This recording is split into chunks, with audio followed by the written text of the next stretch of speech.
Merci beaucoup. C'est un plaisir de faire partie là, de cette conférence. Donc, avant que je commence, est-ce que vous voyez bien mon écran? Oui, parfait. Merci beaucoup. Donc, encore une fois, je suis bien contente d'être ici, puis de retrouver aussi des visages connus, donc d'il y a plus de 10 ans, pas pour me rajeunir. Mais donc, aujourd'hui, je suis ici pour vraiment vous parler concrètement, qu'est-ce qu'on fait chez Cascade. Donc, je suis directrice des ressources humaines pour la division emballage carton-caisse. Cascade est une grande entreprise, on a plusieurs divisions. Donc, Cascade emballage carton-caisse, tissu, groupe de produits spécialisés et le côté plus corpo avec tous les services. Donc, je vais vous donner peut-être des exemples concrets, mais avant de poursuivre, voici un peu un aperçu de ce que je vais vous présenter aujourd'hui. Donc, évidemment, je ne peux pas passer sans vous parler là, du profil de Cascade un peu plus en détail avec nos activités. Également, moi, l'angle que j'ai voulu prendre aujourd'hui, c'est de passer par l'expérience employée et le lien avec la santé et le mieux-être au travail. Donc, il y a plusieurs éléments de l'expérience employée qui ont un gros impact sur, en fait, la santé et le mieux-être des employés au niveau du travail, dont la raison d'être de l'entreprise, la valeur humaine, la collaboration, les conditions de travail, effectivement, et le développement de nos employés. Comme je le disais, je vais vous parler de certains exemples peut-être un petit peu plus concrets. Donc, notre profil, donc Cascade propose des solutions durables, innovantes et créatrices de valeur en matière d'emballage, d'hygiène et de récupération. Donc, on a environ 10 000 femmes et hommes qui travaillent pour Cascade et on a près de 80 unités d'exploitation en Amérique du Nord. Donc, fondée en 1964 par les frères Bernard, Laurent et Alain Lemaire. Donc, on voit la belle fraternité. Donc, c'est une entreprise familiale, il ne faut pas l'oublier. C'est parti vraiment d'un nœud familial et ça s'est développé donc au travers des années. Donc, voici un peu nos secteurs d'activité. Comme je le dis, on a trois grands groupes, trois grandes divisions, mais au travers de ça, on a des secteurs, donc des matériaux de base, de fibres, tissus, etc., des solutions d'emballage.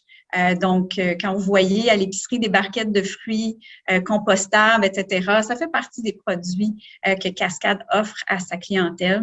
Comme vous le savez aussi, la forte demande dans le e-commerce, donc avec les commandes en ligne, etc. Donc, Cascade s'est vu vraiment une belle opportunité là, pour développer toutes sortes de solutions d'emballage. Et puis, je ne vous cacherai pas que c'est vraiment un domaine là, qui a explosé depuis quelques années. Puis, on anticipe encore plus une belle évolution, une belle progression de ce côté-là au travers des prochaines années. C'est sûr que la solution d'hygiène et papier tissu, je pense que tout le monde a entendu parler dans la dernière année de pandémie, donc du papier hygiénique. Il y en a beaucoup qui associent Cascade à ce produit-là, mais ça vous permet de voir justement qu'on est vraiment dans les premiers plans à plusieurs niveaux, pas juste au niveau des solutions d'hygiène. Évidemment, on a tous les services transport, récupération.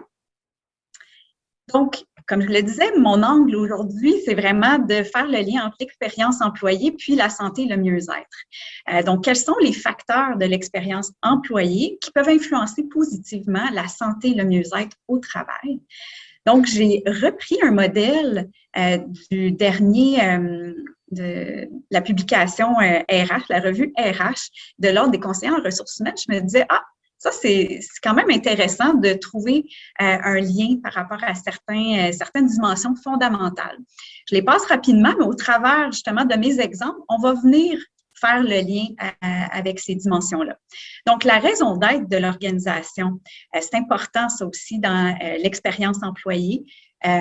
La croissance, la reconnaissance, le travail en tant que tel, les personnes, la relation qu'on a avec nos gestionnaires, nos collègues, les divisions, la collaboration, la rémunération globale, les conditions de travail, tout ça a un impact sur l'expérience employée. Donc, quand on parle de raison d'être, on ne peut pas s'empêcher de parler des valeurs et de la culture. Donc, je voudrais faire un petit survol des valeurs chez Cascade. Donc, respectueux de nature, donc le respect mérité, notre humilité, humilité est innée. Plus fort ensemble, donc l'équipe fait la force. Le cœur au ventre, déterminé à repousser les limites et parler vrai. Donc, nos portes sont toujours ouvertes, nos esprits aussi. Je tiens à mentionner qu'on a revu nos valeurs il y a 1 an environ.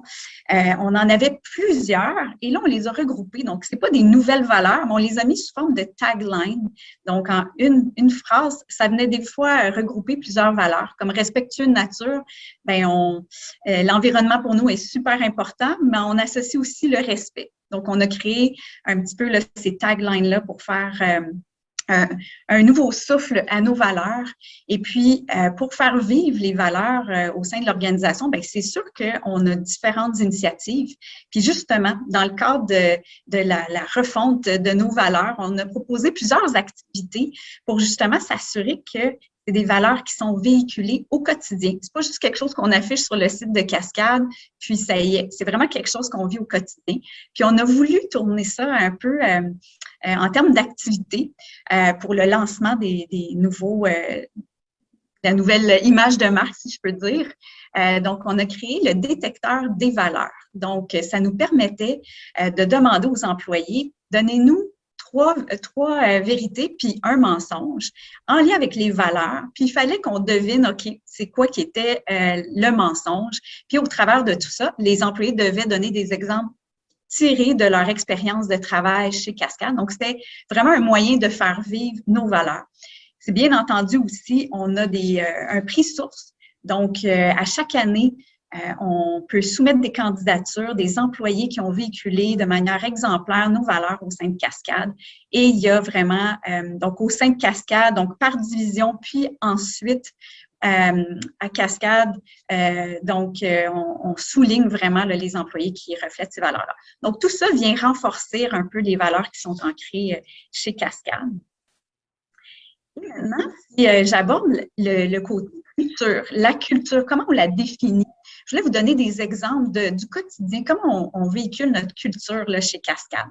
Premièrement, c'est sûr, puis ça c'est très relié là, à la santé et mieux-être, mais la santé et sécurité, c'est une de nos priorités numéro 1. C'est sûr qu'on est un environnement manufacturier. Moi, personnellement, je travaille dans un siège social, mais il reste que le produit, au final, vient de nos usines. Donc, c'est vraiment la priorité, autant en usine qu'au siège social. D'ailleurs, on a créé des capsules d'information pour nos employés au siège social. Il y a des formations en usine, bien entendu, mais on néglige pas aucun niveau, autant en usine qu'au siège social. Puis ça englobe, on le sait, là, la santé psychologique et physique aussi. La fameuse politique de porte ouverte, en fait, qu'est-ce que ça veut dire habituellement? C'est que le gestionnaire est disponible, sa porte est ouverte si son employé a des questions. Bon, ça, de base, c'est vraiment, on a cette politique-là, cette pratique-là de porte ouverte chez Cascade, mais j'irai à un autre niveau aussi. C'est pas juste le gestionnaire direct. Donc, on a une accessibilité qui est à tout niveau de la compagnie. Donc, par exemple, Charles Malo, qui est notre président pour la division emballage carton-caisse, a sa porte ouverte. C'est très facile, très accessible.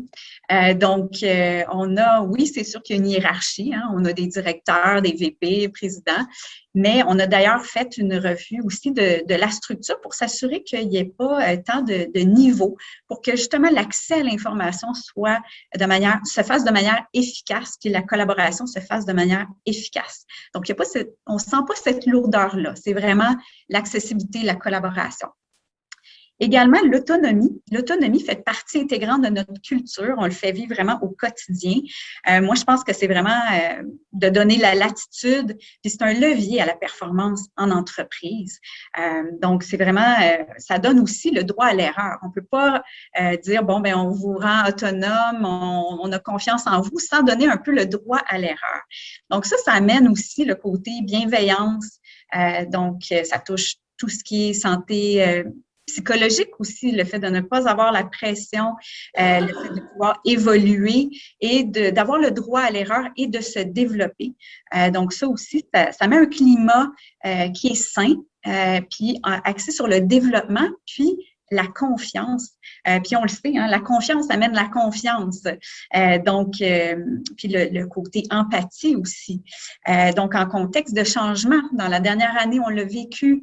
On a Cascade aussi est toujours en mode projet, donc on est en changement. Je trouve que c'est vraiment des éléments essentiels de pouvoir rendre nos employés autonomes et de faire confiance. Puis je pense que ça, c'est un élément très fort de notre culture qui nous a permis justement de passer au travers de la dernière année et de la proximité là, avec les équipes. Donc, ça donne aussi l'autonomie, le droit à l'erreur. On rejoint aussi, je l'ai dit, l'apprentissage, mais aussi le feedback. C'est important de donner du feedback, puis comme on l'a vu dans les valeurs, bien, de parler vrai, tout en étant respectueux. Donc, c'est des choses qui se font de manière naturelle, puis les gens sont à la recherche de ce feedback-là pour pouvoir justement s'améliorer et donc continuer à progresser dans l'entreprise. Ensuite de ça, ben, on ne peut pas ne pas mentionner la fibre entrepreneuriale. C'est né vraiment d'une expérience maison là, avec la pâte à papier avec les frères Lemaire. C'est vraiment toute une expérience. Puis si on regarde où est rendu Cascade aujourd'hui, donc cette fibre entrepreneuriale-là, on la sent au quotidien. Ça touche aussi un peu l'autonomie dans le sens où dans le fond, on gère notre travail, notre quotidien, comme si on gérait notre propre entreprise. Donc, ça met beaucoup de dévouement des employés. Puis, là-dessus, chez Cascade, vous avez peut-être entendu parler, mais on a tout ce qui touche en lien avec la profitabilité, hein, les chèques de partage. Donc, les gens se sentent vraiment directement connectés à la profitabilité de l'organisation. Ce qui fait que ça, c'est aussi un esprit entrepreneurial. Hein, comme je le disais, tout le monde travaille dans le même objectif, le bien de l'organisation. Et puis, on voit là, un retour aussi monétaire, mais il y a aussi des reconnaissances là, qui se font de ce côté-là. Puis c'est sûr que dans le contexte actuel, avec justement la difficulté, la pénurie de main-d'œuvre, on doit faire face vraiment à de la difficulté à embaucher, tout ça. Donc pour nous, oui, l'attraction est super importante, mais la rétention l'est tout autant. Donc, révèle ton potentiel, c'est ce que ça veut dire. On veut vraiment s'assurer de développer nos gens à l'interne. Puis, on a aussi, pour vous donner un exemple, on a un programme de relève pour des postes comme en ressources humaines, finances, en usine, production, directeur d'usine. On a vraiment plusieurs départements dans lesquels on offre un programme de relève. Donc, c'est des étudiants, des finissants qui sortent de l'université, qui peuvent entreprendre ce programme-là, qui dure à peu près 2 à 3 ans. Et par la suite, ils peuvent occuper un poste permanent chez Cascade. Donc, c'est vraiment un programme là, qui permet de développer puis d'apprendre à connaître différentes usines. Les gens peuvent aussi, s'ils sont intéressés, se déplacer d'une usine à l'autre. Ça, c'est juste un petit exemple qu'on fait par rapport à notre programme relève. Le donnant-donnant, le fameux donnant-donnant chez Cascade, on l'entend souvent. Un exemple très simple que je peux vous donner, on n'a pas de congé de maladie. Donc, en termes de conditions, quelqu'un peut avoir un rendez-vous chez le médecin, ben, il n'y a pas à rentrer des heures ou quoi que ce soit. Par contre, en retour, on sait très bien que si à un moment de pointe, on va pouvoir compter sur cet employé-là. Ça, c'est un exemple en lien avec les conditions de travail. Mais donnant-donnant peut être vraiment applicable à tout point de vue dans le travail. Mais c'est vraiment là, donc, ça revient aussi à la confiance. Donc, on ne pourrait pas avoir de donnant-donnant s'il n'y avait pas un lien de confiance. Donc, tout est un peu interrelié et on le vit vraiment au quotidien. Maintenant, je voulais vous présenter aussi des conditions de travail adaptées à la réalité des employés, ce qui peut avoir un bienfait sur la santé et le mieux-être des employés. Quand on touche à la flexibilité, hein, on le sait, dans la dernière année, on n'est pas les seuls à avoir mis en place des politiques de télétravail. Mais chez Cascade, je vous partage le fait qu'on permet aux employés de travailler de la maison jusqu'à 50% de leur temps. On considère que la collaboration en personne est toujours importante et c'est pour ça qu'on n'est pas à 100%. Donc, on a vu vraiment les bienfaits. Là, on a une période d'intégration progressive et puis, on a vu vraiment les bienfaits à ce qu'il y ait quand même des contacts en personne. Donc, c'est pour ça qu'on trouvait que c'était juste un milieu parfait. Le télétravail à l'étranger, ça, c'est de pouvoir travailler à l'étranger 4 semaines en télétravail. Donc, ça, c'est pousser un petit peu plus loin le télétravail. Les horaires flexibles, c'est vraiment la latitude de gérer vos horaires avec des principes directeurs. Là, c'est sûr qu'il y a des principes directeurs pour toutes ces belles pratiques-là. Mais c'est vraiment, on n'a plus d'heure de début ou d'heure de fin. Évidemment, ça dépend du rôle de chacun. On a également des horaires condensés. Fait que ça, c'était des petits exemples que je voulais vous donner parce qu'on a vu vraiment les bienfaits de la flexibilité et des formes de travail flexibles. Là, ça, je trouve que ça joue très positivement. Le code vestimentaire à l'image de ta journée, en anglais, on dirait « dress for your day ». Donc, dépendamment de ta journée, tu peux t'habiller de manière adéquate. Si tu rencontres un client ou peu importe. Donc, c'est vraiment ça aussi, ça offre vraiment une flexibilité de ce côté-là. Puis, veut pas, ça joue encore une fois sur la santé et le mieux-être. Ensuite de ça, je voulais rentrer un peu plus en détail par rapport à d'autres initiatives qu'on a mis en place qui vont toucher, comme on disait, là, les différents volets de la santé mieux-être. Par exemple, le volet physique, l'effet Go. C'est un programme qu'on a mis en place chez Cascade visant une meilleure intégration de l'activité physique et des habitudes de vie destinées aux employés. Donc, il y avait soit des conférences sur l'alimentation, l'activité physique, puis on a aussi remis une montre à plusieurs employés avec différentes cohortes, et puis c'était pour calculer les pas. Et ça s'est fait de manière très sans compétition. Là, on l'a répété, hein, ça peut vite tomber dans la compétition, mais c'était vraiment pour améliorer les habitudes de vie. Et puis, on a vu beaucoup de bienfaits par rapport à ça, des employés qui disaient « Oh, maintenant, je suis consciente de l'importance de bouger, je vois la différence depuis que j'ai une montre, etc. » Fait que ça, c'est quelque chose, un petit exemple côté plus physique.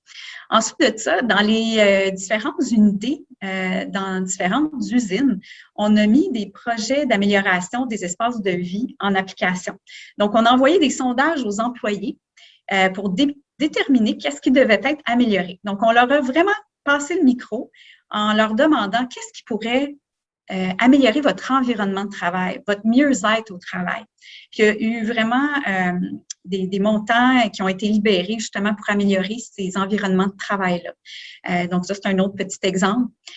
Également, on a collaboré peut-être plus sur le plan psychologique. Maintenant, on a collaboré avec le programme d'aide aux employés à la famille, donc LifeWorks, anciennement Morneau-Shepell. On a offert aux gestionnaires en temps de pandémie une formation pour mieux détecter soit la détresse psychologique ou pas nécessairement la détresse, mais peut-être des indices justement peut-être d'employés qui se sentent moins bien, etc., pour qu'ils soient plus alertes. Les gestionnaires ont beaucoup apprécié là, cette collaboration-là. Puis je vous dirais, des fois, les outils sont devant nous. Hein. On collabore déjà avec justement des programmes d'aide aux employés, tout ça. Donc, c'est vraiment de maximiser les services qu'on a déjà avec ces partenaires-là, qu'on a trouvé très intéressants et très bénéfiques. Puis pour la conscientisation aussi de l'importance de la santé psychologique des employés. Donc, puis non seulement en temps de pandémie, mais de manière générale. Également, le développement des compétences et programmes de leadership. Ça, c'est une autre initiative plus axée sur le développement donc des individus. Puis, je dirais que c'est lié à ce qu'on appelle chez nous le parcours carrière. C'est qu'on a développé vraiment des programmes de leadership pour soit des jeunes superviseurs qui vont vraiment jouer sur la notion de leadership, de courage managérial, de comment mieux gérer des équipes. Et c'est sûr que ça aussi, ça a un impact sur comment les employés vivent quand ils sont plus portés avec un gestionnaire avec des compétences développées. Parcours carrière, c'est en fait toute notre structure salariale a été revue dans la dernière année. Et c'est présenté maintenant, donc on donne une plus grande visibilité à nos employés sur non seulement les échelles salariales, hein, donc l'aspect transparence, mais aussi les différentes possibilités de carrière. Donc, ça aussi, ça joue. Et pour finir, ça, c'est des petits exemples aussi là, que je voulais vous partager. On a aussi plusieurs politiques pratiques en ressources humaines qui touchent plusieurs niveaux. Et on s'est dit, ben, ça serait le temps de nous évaluer. Est-ce qu'on est bon dans la mise en application, l'utilisation de nos pratiques déjà chez Cascade? Est-ce que on offre suffisamment de formation?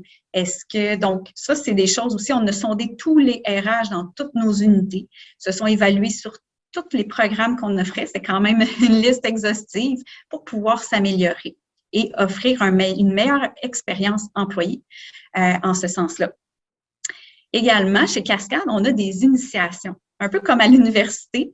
Des fois, ça fait sourire, là, mais maintenant, on l'appelle plus intégration qu'initiation, là, mais ça permet aux nouveaux arrivants de découvrir plusieurs facettes de l'organisation et de mieux connaître nos valeurs et d'établir un réseau de contacts à l'interne. Donc, ça favorise l'intégration, ça enlève aussi du stress.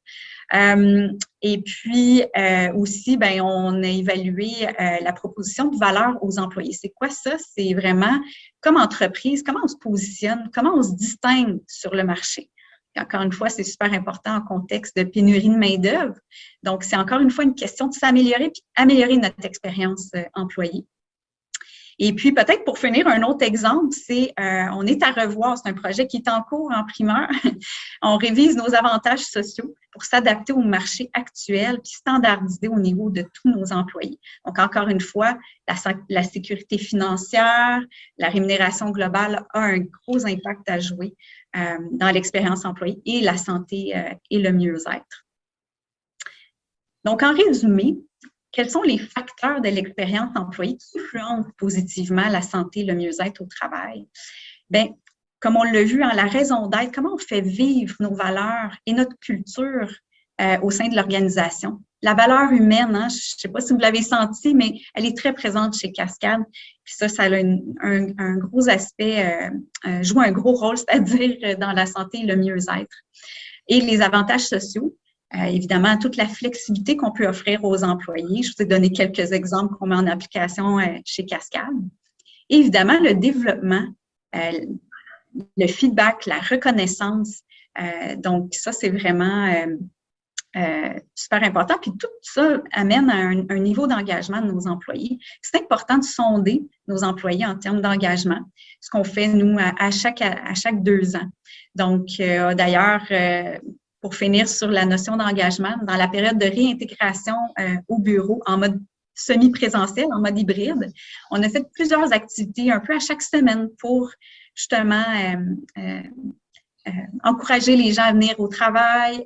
Donc, il y avait soit des petites conférences, des activités sportives à l'extérieur quand il faisait beau encore. Il y avait aussi des petits smoothies santé qui étaient remis le matin. Donc, toutes des petites attentions.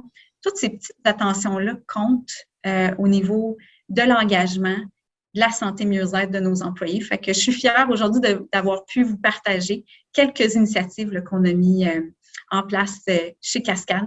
Je pourrais en parler encore des heures, mais je pense que pour des raisons de temps, je vais m'arrêter ici.